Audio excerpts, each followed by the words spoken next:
Unire la passione per la motocicletta alla beneficenza.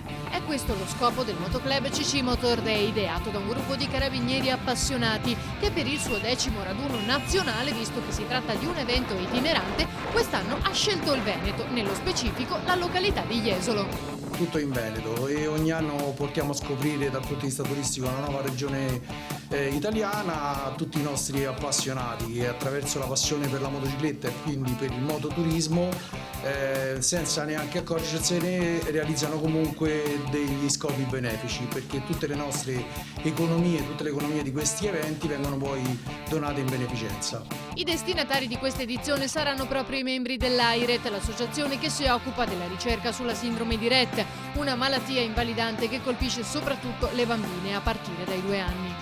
Cerchiamo sempre di far ricadere la beneficenza nel territorio che ci ha ospitato, almeno in parte. E in questo caso sicuramente una parte ricadrà nell'AIRET, che già è un paio d'anni che conosciamo come associazione, apprezziamo quello che fanno e cerchiamo di dargli una mano come possiamo. L'appuntamento è alle 8:30 in piazza Torino a Jesolo. Per questa speciale occasione non ci sarà solo l'Arma dei Carabinieri.